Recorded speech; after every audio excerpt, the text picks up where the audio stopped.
Hello, unlimited friends. It's Zara back again with Q&A about the law of attraction and its application to our lives. The question today comes from Shannon, and it is about making a decision about moving.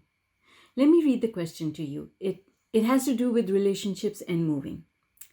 Needing help for feeling of relief. My partner, we are newly formed, is going to be having to go to Australia on a regular basis now for this new job to build his business. He will be away for 3 to 4 weeks at a time, meaning it is long distance. I guess I'm scared that he will enjoy living back there again. He won't want to come back to New Zealand.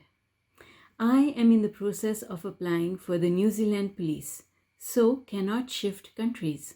I am stuck because I don't know if I should pursue the police now or stay with my coaching role and find a job that pays higher in Australia, and we all move. It's such a hard decision. How can this work so we can still remain loyal and strong in our relationship? Also, now I'm at crossroads with career moves. Both are so very different. I just want us to be okay and to stay together. All right.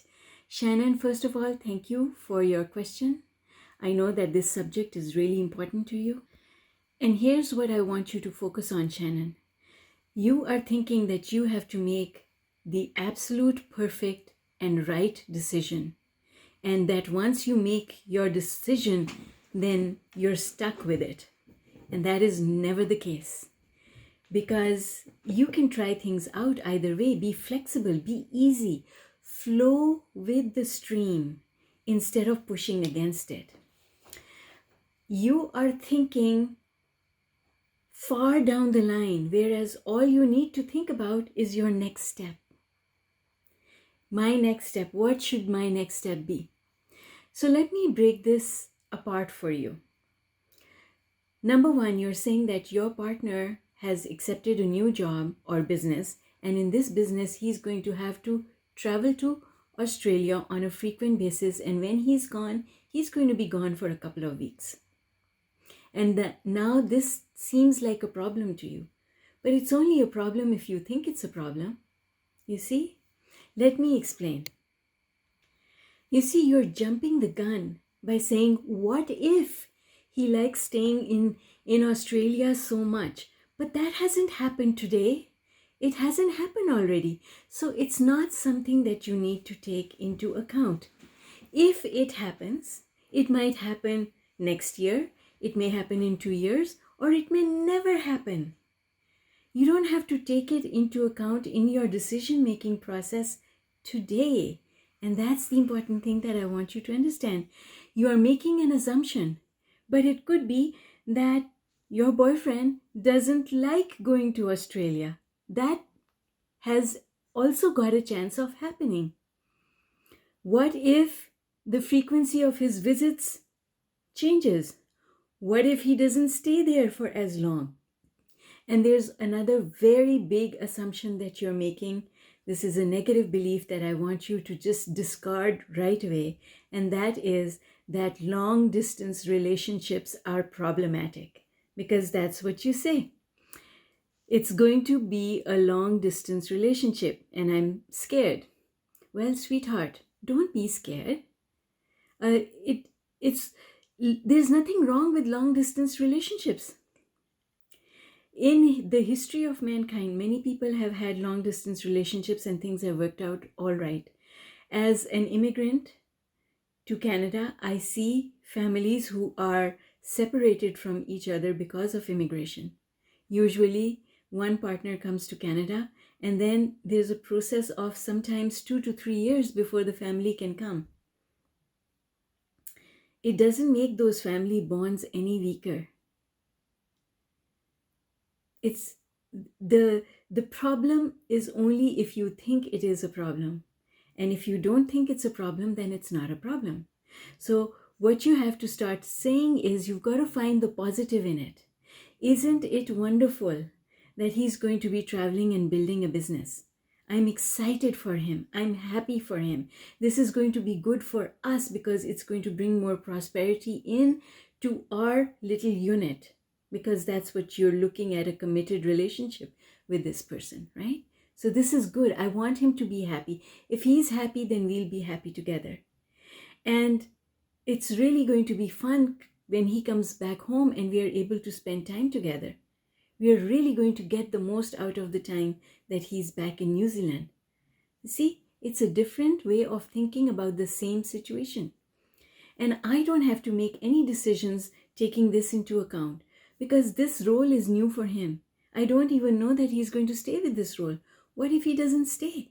I don't have to take this into account today. In case we decide 6 months to a year later on that we want to move to Australia on a permanent basis, that's when the decision will come up and I'll make the best decision at that time. If I'm already working for the police force in New Zealand, what's to say that I won't get a similar role in Australia? And as far as your coaching business is concerned, your coaching role, that is something that you can keep doing on the side anyway. Whether you're in the police force, whether you're in New Zealand or you're in Australia, it's something that you can continue doing. So it's not really getting in the way, you see? So you don't have to take all these moving parts, moving variables into account just now. Follow Abraham's method of making decisions. And Abraham teaches us to make decisions by only looking at the positives. What are the pros and the pros and the pros and the pros? What are the pros of my joining the police force? Decision number 1. What are the pros of my not joining the police force but continuing to expand my coaching business? What are the pros? What are the pros in my boyfriend going to Australia? Pros, pros, pros, pros, pros of everything. And of course, you do have the decision of also moving to Australia right now. And that can also be one of the things that you do. So you can say pros of moving to Australia right now from the get-go and list out all the pros. And then when you look at your list, you'll feel how you feel about these options only from the point of view of the pros. Because when you look at the cons, you pull your vibration in 2 different directions. And when you pull your vibration in 2 different directions, that is when it's hard to make a decision. And that's exactly what is happening to you just now. You're pulling yourself apart by thinking of too many things. I hope that this makes sense. The other thing is, lastly, what I want you to know is that things are hard only because you're making them hard. Nothing has to be hard. And you don't have to think that anything will go wrong regardless of the decision that you make. Whether you go into the police force or you do coaching or you move to Australia, all things are possible. And you can pick any one of these alternatives and it can work out in your favor. And that's the thing that I want you to stay focused on most of all. Things are always working out for me. I can never get it done. I can never get it done because it's a journey. And I'm just making one decision at a time. So don't get overwhelmed by thinking too far out in the future. Make your decision based on where you are just now and the information that you have available. And when life changes, we always have the flexibility and the freedom to make a new decision. And you will make that new decision when you get to that bridge. You cannot cross a bridge if you are not there yet. Wait till you get to that bridge and then make that decision.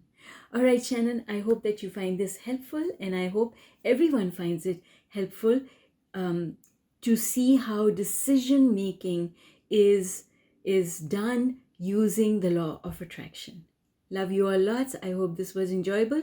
Questions are always welcome. So if you have a question about the law of attraction, you can send it to me through my website, zeemahoon.com, or you can leave it in the comments below and I will pick it up.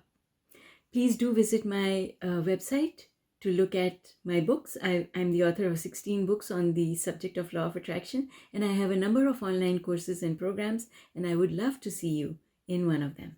Bye for now.